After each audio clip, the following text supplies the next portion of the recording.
Eu quero conversar sobre uma palavra poderosa que foi ao meu coração, tenho certeza que será ao seu coração.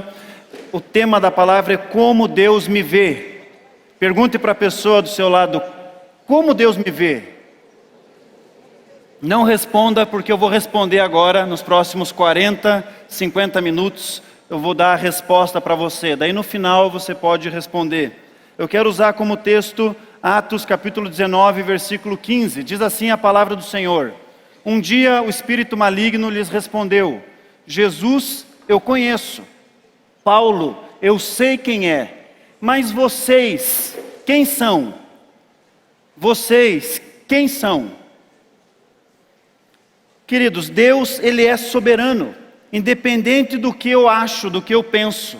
Deus, Ele é excelso, Ele é maravilhoso, Deus supremo, Rei dos reis.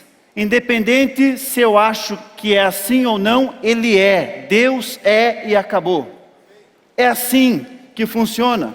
Ao receber Jesus Cristo na minha vida e aceitar a sua palavra, então eu começo a usufruir uma vida plena, uma vida abundante em Deus. Você tem curiosidade a respeito de como Deus vê você? Essa curiosidade, nós conseguimos sanar essa curiosidade na palavra de Deus. A palavra de Deus é a comunicação de Deus para conosco. E eu me comunico com Deus através das minhas orações. Deus fala comigo através da palavra dEle. E eu falo com Deus orando, conversando com Ele. E isso produz intimidade, isso produz relacionamento. A palavra de Deus responde como Deus me vê. Quando eu escuto a palavra de Deus, eu estou ouvindo como Deus me vê. Quando eu leio a palavra de Deus, eu estou lendo como Deus me vê. Quando eu estudo a palavra de Deus, eu estou estudando e aumentando a minha fé, a minha confiança de como Deus me enxerga. E eu estou sanando a minha curiosidade em saber como Deus me vê. Deus criou o homem com um propósito. Todos nós, cada um de nós, temos um propósito específico aqui na terra. Estamos vivendo um período, podemos chamar de um estágio. É uma das vidas que Deus nos deu. Tem a vida uterina, a vida ali 8 meses, 9 meses, na barriga da mamãe. Tem a vida terrena. E nós temos uma vida chamada a vida eterna. E esse período que nós estamos aqui, nós podemos dizer que é um estágio. Deus criou o homem para reinar, para governar sobre tudo aquilo que Deus fez.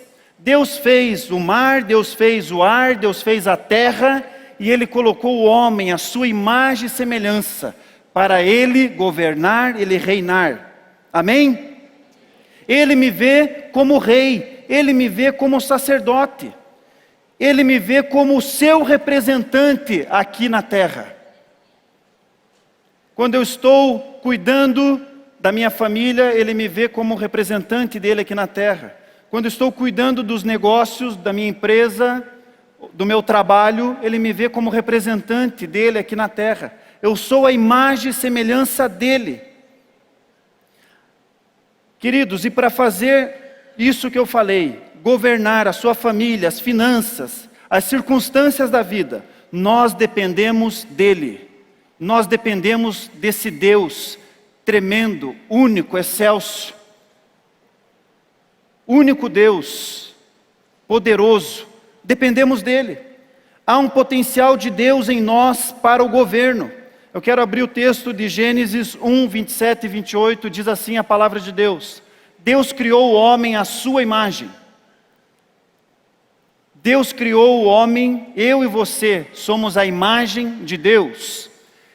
Homem e mulher os criou. Deus os abençoou, somos abençoados, seres abençoados. E Ele lhes disse: sejam férteis e multipliquem-se, encham a terra e subjuguem a terra. Dominem sobre os peixes do mar, sobre as aves do céu e sobre todos os animais que movem pela terra. É interessante que esse texto está dizendo qual é a nossa caminhada aqui na terra? O texto está dizendo frutifique. O que é frutifique? Nós somos o fruto, queridos. Se nós somos o fruto, nós temos que ser aquele fruto docinho. Pense aí num limão, um limãozinho azedo. Já salivou? Nós não somos o limão, nós somos o mamãozinho. Nós somos a manguinha. Nós somos aquele fruto docinho. E com esse fruto, nós alimentamos as pessoas. Desse fruto as pessoas comem, são nutridas. Você é uma bênção. Amém? Você é uma bênção.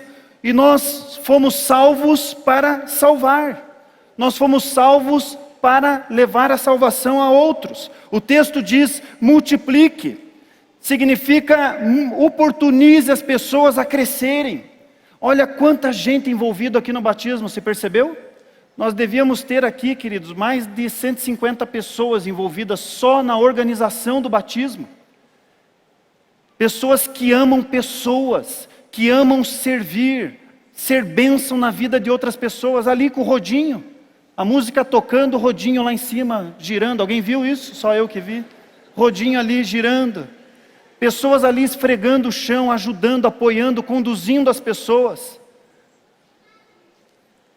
Multiplique. A inveja nos impede de multiplicar. Você sabia disso? A inveja, ela significa, o significado é querer ter o que o outro tem, ou ser como o outro é. E quando eu tenho inveja, eu não multiplico. Outra situação que impede de eu multiplicar é o orgulho. O orgulho é achar que eu posso fazer sozinho. Orgulho é achar que eu não preciso de ajuda. O orgulho impede que eu multiplique. A Bíblia diz, naquele texto que nós lemos, encha a terra. Encher a terra é, tenha filhos, mas tenha filhos no tempo correto, chamado casamento. No tempo de Deus, chamado casamento. Se tiver filhos fora desse tempo, fica mais complicado, fica mais complexo, fica mais difícil. Encha a terra está relacionado à continuidade, está relacionado a legado. Encher a terra, os seus filhos são os teus primeiros discípulos. Eu queria ter alguns discípulos na minha vida, os teus filhos. Olha que bênção, que maravilhoso ter os filhos como nossos primeiros discípulos. O texto está dizendo, governe a terra. Significa, conclui os seus estudos, faça cursos, desenvolva as suas habilidades. Deus te deu habilidades, te deu um potencial, aprimore elas. Desenvolva essas habilidades para governar, para o reino de Deus. Eu quero passar um vídeo, presta atenção nesse vídeo, por gentileza.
Deus me vê como abençoado.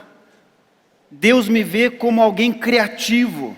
E com essa criatividade que Ele depositou em mim, eu soluciono problemas, eu soluciono circunstâncias, situações. Diga para a pessoa do seu lado, fala abençoado. Fala abençoada. Você é um abençoado. Deus vê você como um abençoado. Amém? O meu primeiro ponto que eu quero conversar com você é o efeito da palavra. O efeito da palavra. Em Salmos capítulo 28, versículo 7 diz assim: o Senhor é minha força e o meu escudo, nele o meu coração confia, e dele eu recebo ajuda. Meu coração exulta de alegria, e com o meu cântico eu lhe darei graças.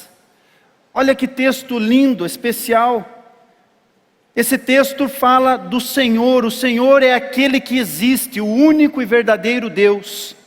Fala da minha força, que existe um poder. O Senhor me dá poder. O Senhor me apodera. E Ele é o meu escudo e nele o meu coração. O coração é a minha mente, a minha vontade, a minha razão. O meu conhecimento está focado no Senhor. Confia no Senhor.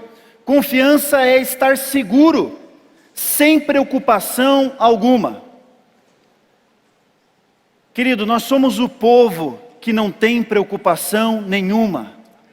Nenhuma preocupação, é isso que a palavra de Deus diz. E é nisso que eu acredito. Não há preocupação que afete a minha vida, porque eu confio no Senhor, a minha esperança está no Senhor. Não está em bens, não está em coisas, não está em pessoas, está na palavra dEle, na voz dEle, na direção dEle para a minha vida. O quanto eu creio na palavra de Deus, o quanto eu creio nessa palavra, fará toda a diferença na minha vida. Isso é uma verdade bíblica. Logo, se é uma verdade, eu preciso viver esse estilo de vida. Essa palavra, querido, produz um efeito na minha vida. Conforme eu confio nessa palavra, existe um efeito, um resultado na minha vida. Não é na minha força, não é no carro novo que eu comprei, não é no bem novo que eu adquiri. Ah, se eu tivesse aquele sapato, já tem 30, mas mais um. Ah, se eu tivesse aquela blusinha. Ah, se eu tivesse aquela moto. A nossa confiança não está nessas coisas. A nossa confiança não está em bens. Ah, se eu viajar, daí sim eu vou recarregar as minhas baterias. Eu recarrego as minhas baterias no Senhor, querido, fazendo a vontade de Deus. A viagem é 5 dias, 10 dias. Depois a gente volta para o normal. Para o normal. O que recarrega minhas baterias é dia a dia, ouvindo a palavra de Deus, recebendo a palavra de Deus, lendo a palavra de Deus, confiando em Deus. O que gera esperança, o que gera confiança é o Senhor. Eu confio no Senhor e Ele me satisfaz. Não os bens, não as coisas. O Senhor se revela na minha vida através da sua palavra, e a sua palavra é a voz de Deus que produz um efeito na minha vida, que produz transformação, que produz mudança na minha vida. É interessante que eu vou tentar explicar para você com esse exemplo. Nós usamos isso aqui para fazer café. E conforme a quantidade de pó que eu coloco aqui, eu vou ter um resultado. Então eu coloco um filtro e aqui eu coloco 3, 4, 5 colheres, dependendo do tamanho do meu recipiente, da garrafa térmica, do bule, aonde vai ser despejado o café. Aqui é como se fosse a minha mente. A minha mente. A palavra tem que encher a minha mente. Se eu tiver com a mente cheia da palavra de Deus, eu vou ter um resultado. Esse resultado vai cair no meu coração. A garrafa térmica é o meu coração. E a Bíblia diz que é do coração que eu saco, que eu respondo, que eu falo. É a partir do coração que as minhas palavras são colocadas para as pessoas, para os meus filhos, no meu trabalho, para minha esposa, para o meu marido. Mas eu só posso sacar do meu coração se ele estiver cheio daquilo que é bom, que é proveitoso. E só existe proveito na palavra de Deus. Por isso que eu tenho que encher a minha mente com a palavra de Deus. E com a minha mente cheia da palavra de Deus, tem um resultado. E esse resultado enche o meu coração. E as pessoas recebem desse resultado. Vamos pensar aqui, pense comigo, a garrafa térmica.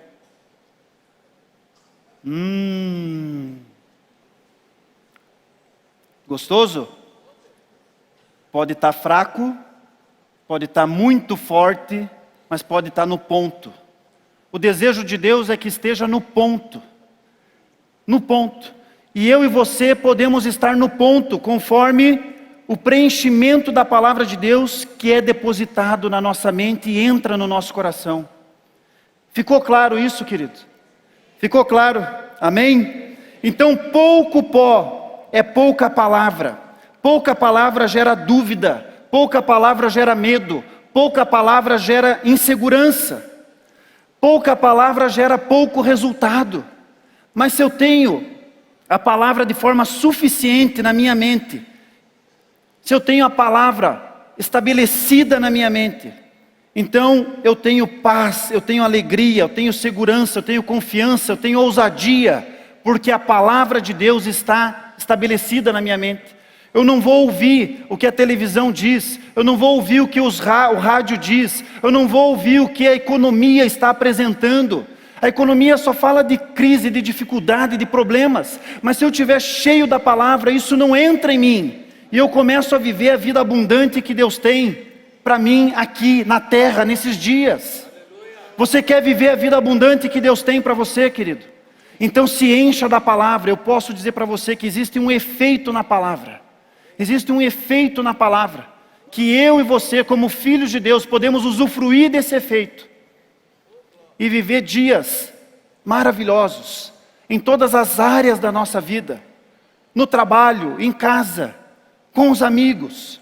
Não sofra mais.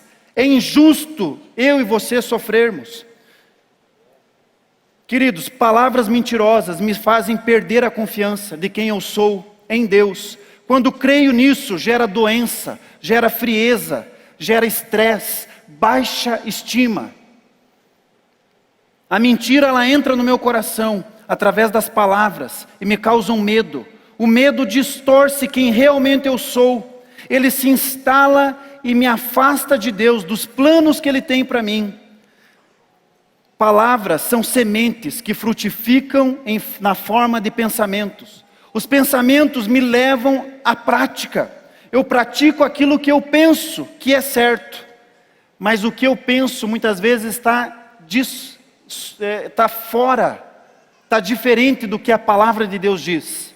Por isso que eu tenho que cuidar. Não é o que eu penso, não é o que você pensa, mas é o que a palavra de Deus pensa. E é isso, quando eu pratico o que a palavra pensa, isso produz diferença na minha vida, produz um resultado extraordinário na minha vida. O que a Bíblia pensa, vamos ver o texto de Provérbios 15, 1. A resposta calma desvia a fúria, mas a palavra ríspida desperta a ira. Numa situação onde você precisa dar uma resposta, alguns dizem, mas você não sabe o desaforo que ele falou para mim. Você não tem ideia do que ele falou para mim, do que ela falou para mim. Querido, o texto está sendo claro, o texto está dizendo para mim e para você. A resposta calma vai desviar a fúria, a ira. Então se vem uma situação, se falam para você, você não rebate na mesma moeda. Porque você é cristão, você é filho de Deus, você tem o DNA de Deus em você e você responde de uma forma diferente. E a continuação do texto diz, a palavra ríspida desperta a ira. Então se eu rebater na mesma moeda, eu estou aguçando, eu estou jogando álcool, eu estou abanando a ira do outro. Eu pergunto para você, compensa fazer isso? Não. O machucado vai ficar maior, a situação vai ficar mais difícil de resolver. O problema que era um probleminha, vira um problemão. Eu preciso responder de forma diferente. Eu preciso cuidar com a minha resposta. Ao praticar o que a Bíblia diz, não há erro. Praticar o que a Bíblia diz me apoia no meu relacionamento horizontal com as pessoas. Perceber, olhar, ficar atento ao que a Bíblia diz, vai me ajudar no meu convívio horizontal, no meu convívio com as pessoas. O caráter cristão, mais ajustado ou menos ajustado, não tem nada a ver com a salvação, com a vida eterna. Cassiano, o que significa isso? Muitas vezes, queridos, nós lidamos diariamente com empresas, com pessoas, com quem compra, com quem vende. E é interessante que o caráter é uma marca que nós temos. Você já viu o boi quando é colocado um negócio, um ferro quente, e fica a marca do dono, a marca da fazenda, naquele gado, naquele boi, naquele animal? Ninguém pode pegar aquele animal. Se alguém pegar aquele animal, ele tem dono. Ele tem um dono. Isso é a ideia, o entendimento de caráter. O caráter é uma marca. Por exemplo, uma pessoa que procrastina, que empurra uma tarefa para frente, deveria fazer aquela tarefa naquele dia, mas ela faz a tarefa dali 3 dias, dali 5 dias, ela demora para fazer aquela tarefa. Isso é chamado de procrastinação. É um traço de caráter. Outro traço de caráter é uma pessoa que engana.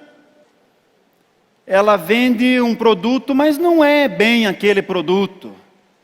Ela vende um serviço dizendo que tem uma certa excelência, mas não tem aquela excelência. É um traço de caráter.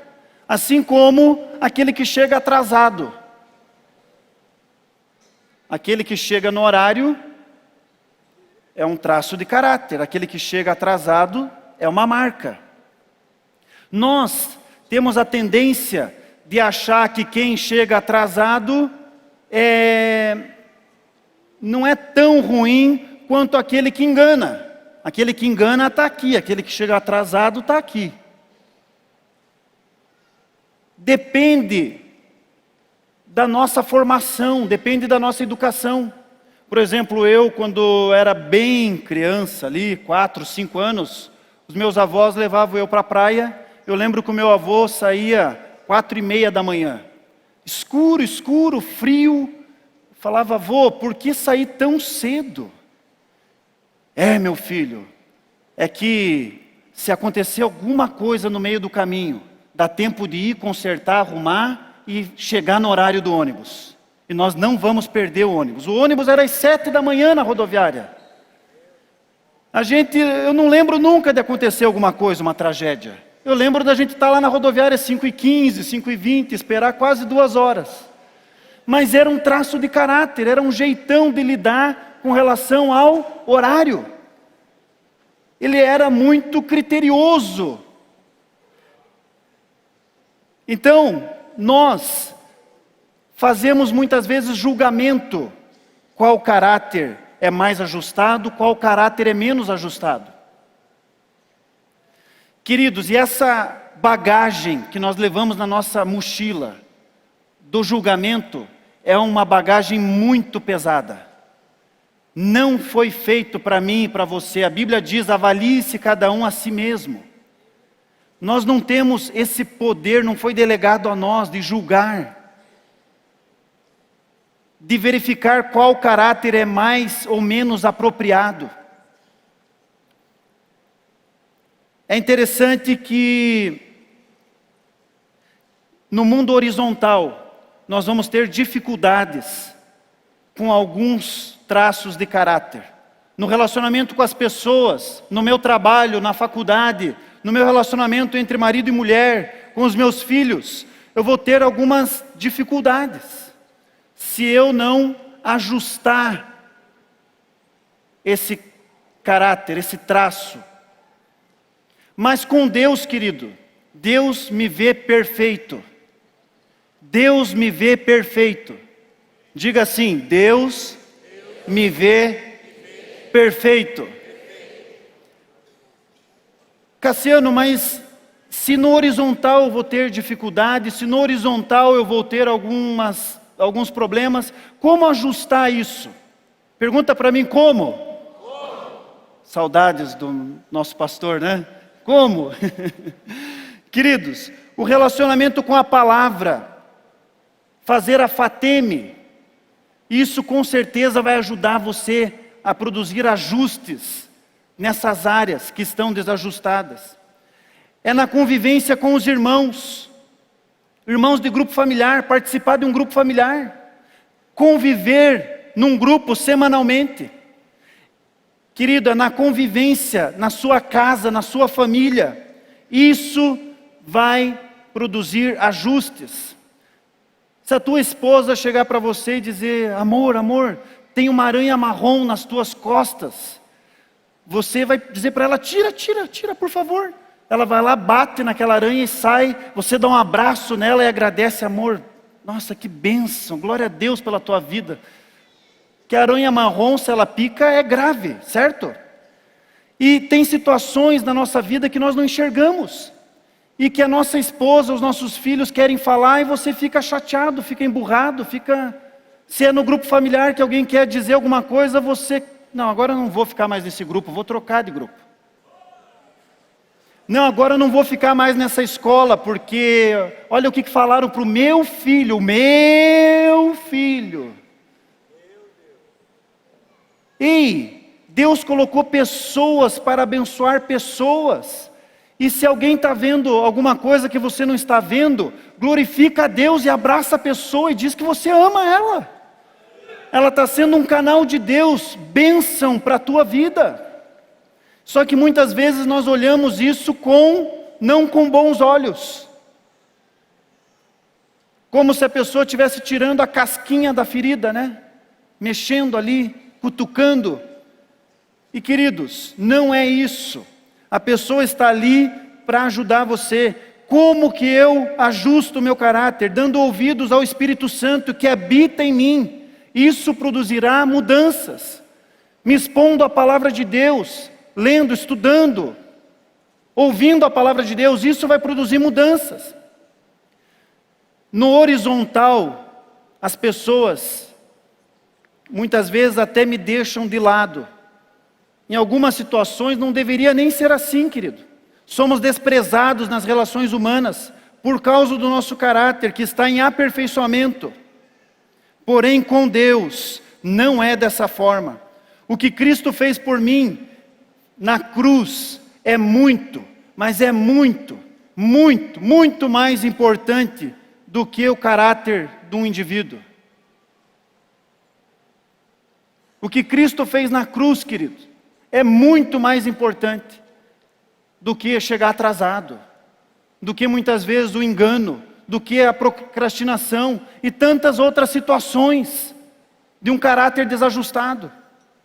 Em Gálatas 4,19 diz assim: meus filhos, novamente estou sofrendo dores de parto por sua causa.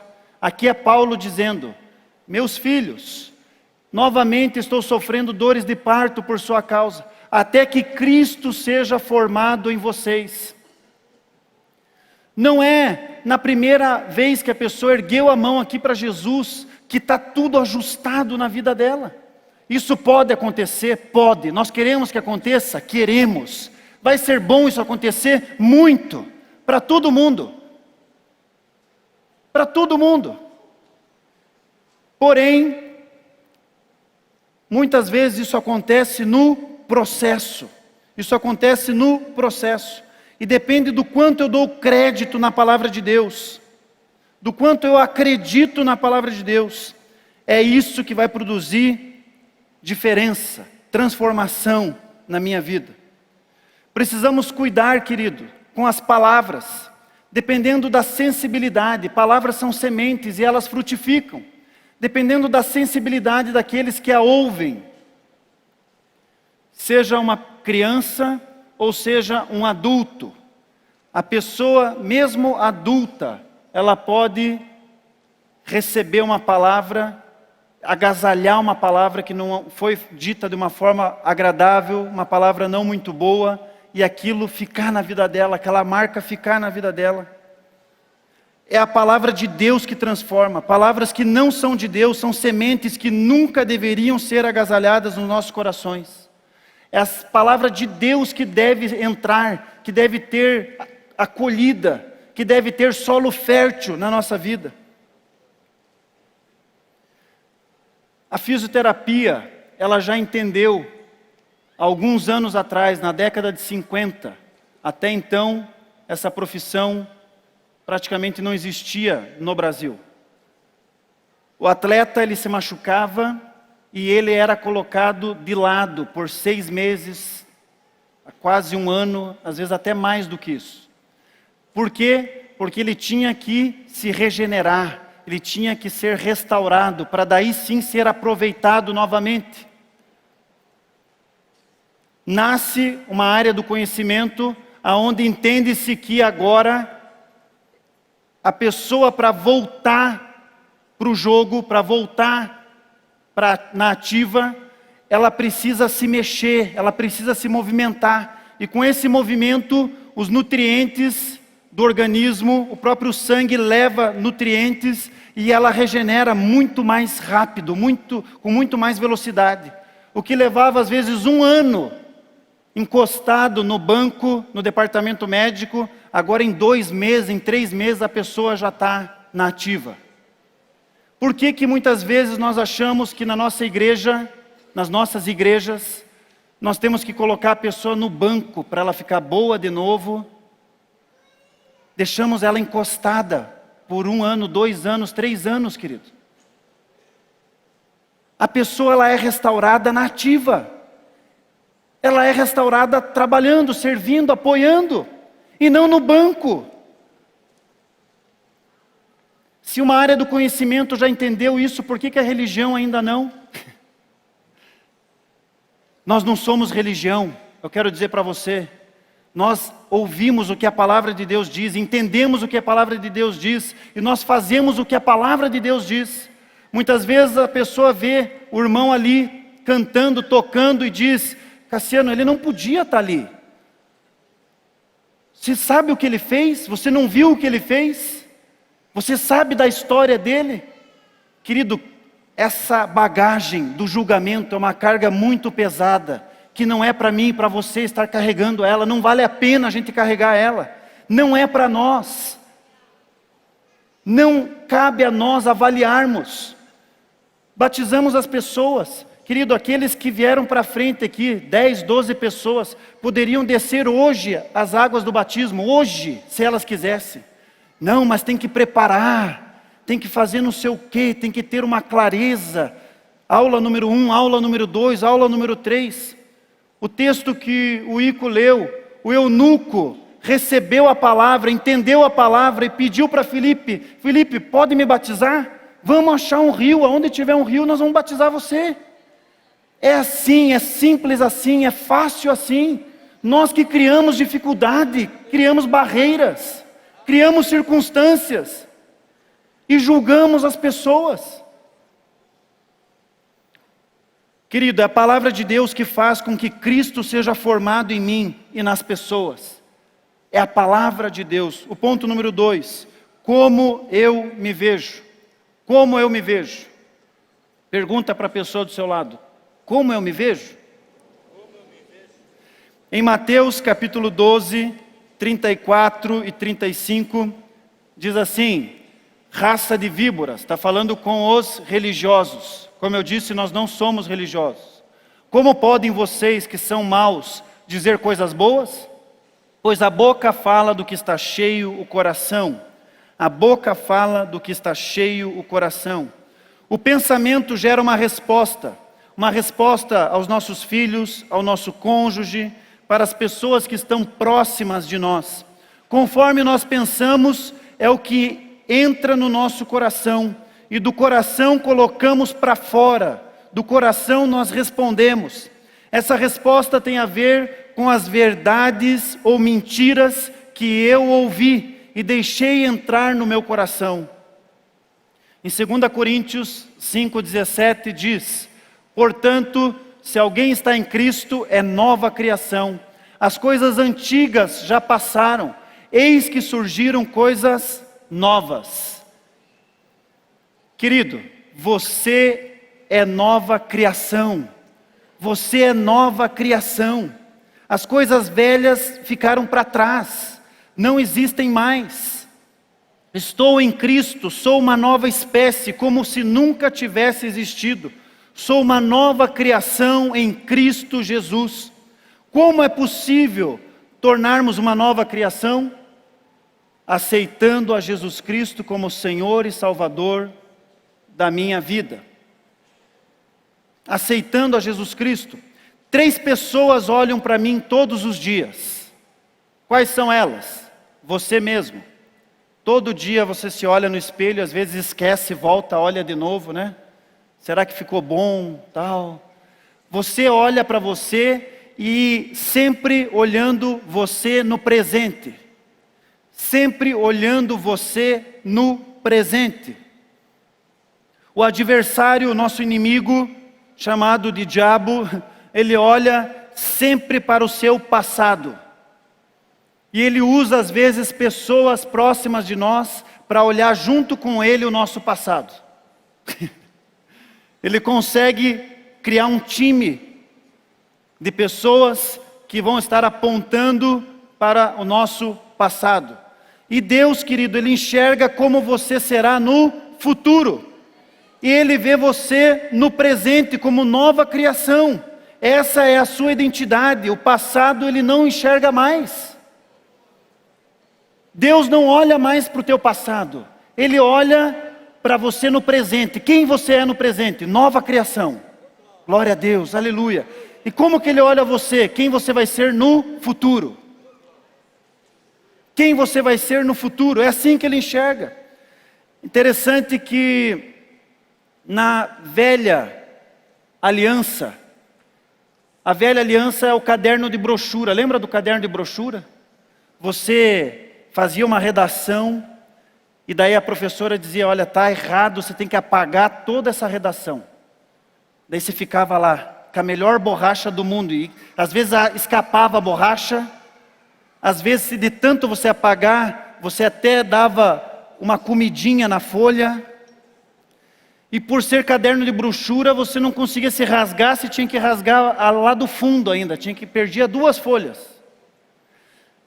Mas daí surgiu uma nova criação, o caderno de espiral. O caderno de espiral, você arranca a folha e faz... Claro que no final do bimestre fica fininho o caderno, né? Mas foi uma invenção especial. Você ficava ali apagando, apagando, apagando. Nós somos a nova aliança. Nós somos o caderno espiral. Era só para você entender e quase uma piada. Querido, somos livres. O conhecimento da verdade me liberta da mentira. E sem mentira eu não tenho medo. E sem medo eu não me paraliso, mas eu avanço para aquilo que Deus tem para mim. A verdade me faz eu olhar para o espelho e ver de fato quem eu sou. Em João diz, o Cordeiro de Deus, eis o Cordeiro de Deus que tira o pecado do mundo. Não tem mais pecado. Ele assumiu o meu passado, Ele assumiu a minha dívida. Eu não tenho mais nada a ver com o pecado. Queridos, sou livre do pecado. O pecado não domina mais a minha vida. Os pensamentos contrários à palavra de Deus geram separação da paz, geram separação da alegria, separação da bondade, separação das promessas, dos planos de Deus para a minha vida. Por isso que eu tenho que ter os pensamentos de Deus, os pensamentos de Deus dentro de mim, dentro da minha mente, dentro do meu coração, para que eu tenha paz, para que eu tenha satisfação, para que eu tenha alegria, para que eu tenha o propósito de Deus estabelecido na minha vida. Esses pensamentos não podem mais dominar a minha vida, porque eu sou abençoado em tudo. 1 Crônicas, capítulo 13, versículo 14, olha o que diz a palavra de Deus. A arca de Deus ficou na casa dele. Dele é um nome bem estranho, Obed-Edom. ficou na casa dele por 3 meses, e o Senhor abençoou sua família e tudo o que ele possuía. Esse texto, querido, fala da velha aliança, do Velho Testamento. A arca de Deus ficou por 3 meses na casa dessa pessoa, e por 3 meses tudo que ele tinha foi abençoado, ele prosperou, teve abundância, paz, alegria, teve um casamento maravilhoso, teve filhos ajustados, bem educados, não faltou nada, porque a arca do Senhor estava ali por 3 meses. Mas eu tenho uma boa notícia para você. Na nova aliança, querido, a arca é você, e ela está todo dia na sua casa. E mais, é você, a tua esposa, a arca é os teus filhos. Tem 3, 4, 5 arcas lá dentro. Imagine o quanto que você não pode, a abundância de Deus na sua vida. Você pode aplaudir esse Deus digno, maravilhoso. Você é a arca de Deus. Você é a arca de Deus. Aleluia, aleluia. Glória a Deus. Querido, Jesus veio, Ele é a justiça de Deus, para que nenhuma maldição venha mais sobre a minha vida. Na velha aliança, se o meu tataravô bebe, o meu bisavô bebe, o meu avô bebe, e dizem ainda, cuidado com a bebida, hein? Se você olhar propaganda na TV, você pode beber, você vai acabar bebendo. Cuidado que você pode cair. Querido, isso é na velha aliança. Na nova aliança não tem mais maldição. Na nova aliança, Jesus sofreu toda a injustiça lá na cruz. Você é nova criação. O que o teu tataravô fez, bisavô fez, teu avô fez, não importa mais, agora é você. Você e Deus. Você compreende isso? Na minha adolescência não podia usar alguns tipos de roupa, porque aquela roupa tinha um símbolo ali, era do inimigo, do capiroto. Daí ganhava roupa no aniversário, a metade das roupas tinha que trazer no cesto, querido. Porque não podia, porque era nova era, não sei o quê, não sei o quê. Eu tentava tirar algumas estampas, até para tentar. Eu quero usar essa camisa, eu quero usar essa roupa. Não, porque tem o símbolo do pé de galinha. Não, porque tem o hang loose aqui. Não, porque tem... Meu Deus, que é vida abundante, não uma vida medíocre. Nós somos muito mais do que essas coisas, querido. O que há em você é muito maior do que essas picuinhas. Depois de Cristo, a responsabilidade é individual. O alcoolismo que atingia a minha família não atinge mais. A partir de agora cessou, acabou. Querido, a arca de Deus habita. Você é a arca de Deus. O Espírito Santo habita em você. Eu quero ir para o terceiro ponto, como Deus me vê. Como Deus me vê. Você está recebendo essa palavra? Amém. Mateus capítulo 5, versículo 13 e 14. Diz assim, a palavra de Deus. Vocês são o sal da terra, mas se o sal perder o seu sabor, como restaurá-lo? Não servirá para nada, exceto para ser jogado fora e pisado pelos homens. Vocês são a luz do mundo. Não se pode esconder uma cidade construída sobre um monte. Olha o que a Bíblia está dizendo. Como Deus vê você? Ele vê você como sal e luz. O sal, ele é simples. Mas se tiver pouco sal na comida, você percebe. Sim ou não? Se tiver muito sal na comida, você também percebe. Então o sal tem que ser colocado na medida certa, na medida exata.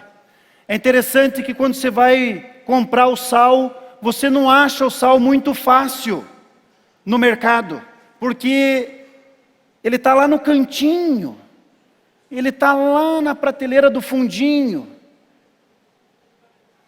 O sal é um condimento muito, muito importante, ele gera influência, mas se você pôr ele num copo de água, ele não aparece. Já misturou um tantinho de sal na água, tem que colocar um pouquinho longe, né? Daí você não enxerga, não vê que aquela água ficou diferente. O sal, ele é barato. Ele é baratinho. Esses dias eu fui comprar sal grosso, né? Olha que churrasqueiro que eu sou, né? Levei R$10. Ele me deu quase todo o troco, quase tudo de volta, só que trocado, né? Em moeda, em nota de 2. Falei, será que ele só não trocou o dinheiro, que voltou quase tudo? O sal é barato. Mas daí, pastor, a Bíblia está dizendo então que eu sou barato? Não, a Bíblia está dizendo que é para você ser simples, mas ser influência. Ser influente, é isso que a Bíblia está dizendo. Seja simples, mas seja influente. Tenha influência aonde você for. Seja sal. É interessante que coloca sobre a luz. A luz, ela é diferente do sal. A luz, ela aparece bem. Ela é colocada num ponto alto da casa. A luz, ela é atraente. Você já abriu a janela assim naquele período de verão e as mosquinhas, os bichinhos vêm para a luz? Né? Vem para próximo da luz. Foi horrível, né, o som. A luz, ela é atraente. A luz é o oposto do sal. O sal é barato, a luz é cara. A Bíblia está dizendo para você ser luz. A luz, ela é atraente, a luz é um sucesso. Eu quero dizer para você que você nasceu para brilhar, nasceu para ser luz. Você não nasceu para ficar escondido, você nasceu para aparecer, querido. Brilhar é uma vida plena, uma vida completa, uma vida de abundância. A luz não é barata, mas ela é cativante. Você nasceu para ser cativante, as pessoas olharem para você e serem atraídos para você. Porque em você brilha a luz de Cristo Jesus. Tudo que você põe a mão floresce. Onde você entra, Deus ali entra também. Em Atos capítulo 28, versículo 4, diz que quando os habitantes da ilha viram a cobra agarrada na mão de Paulo, disseram uns aos outros, certamente esse homem é assassino, pois tendo escapado do mar, a justiça não lhe permite viver. Queridos, esse texto me chama a atenção porque, em vez de dizerem, graças a Deus, Paulo viveu de uma circunstância, de uma situação, as pessoas pensam negativamente. Realmente ele é um ladrão, realmente ele é um bandido. Porque se ele não morreu no mar, agora essa cobra, certamente ele vai morrer. Muitas vezes nós fazemos isso também. Nós achamos que aquele que está pecando vai morrer, não vai dar certo, ele não pode estar lá fazendo o que ele está fazendo. Muitas vezes nós também agimos dessa forma, mas Deus envia Jesus para que o homem viva, não para que o homem morra, queridos. É o contrário desse texto que eu li. Jesus é a justiça de Deus para que o homem governe, tenha acesso à vida eterna. Deus desenha um plano de salvação maravilhoso para o homem. O tropeço em alguma área, ainda que eu não amadureci, não faz com que eu perca a condição de filho de Deus. Se tem alguma área que ainda não está desenvolvida, não está amadurecida, eu não deixo de ser filho de Deus, Ele me vê como filho. Temos um potencial da parte de Deus que precisa ser descoberto por nós. Por que precisa ser descoberto? Para que as pessoas se alimentem de nós. Nós somos o fruto. Nós somos o fruto. Quando dizem, aquele menino é filho do rei, você dá crédito pelo fato de ele ser o filho do rei, sim ou não? Claro que damos crédito. Se nós sabemos que tem alguém famosa ou alguém que nós admiramos e alguém apresenta o filho dessa pessoa, nós damos crédito para o filho por causa do pai. Imagine o crédito que você não tem, querido. Quem é teu pai? Quem é o teu pai? Deus é o teu pai. Ele é o nosso pai. Por isso nós damos crédito, porque Ele é o nosso pai. Não fazer a vontade de Deus faz com que eu não viva a abundância de Deus para a minha vida aqui na terra. A Bíblia diz que se o Filho me libertar, de fato eu serei livre. Sou livre porque Deus me libertou através de Jesus. Não devo mais nada para ninguém. Não devo mais nada para ninguém. Livre é desimpedido. Livre é sem nenhuma trava. Livre para cumprir a vontade de Deus na minha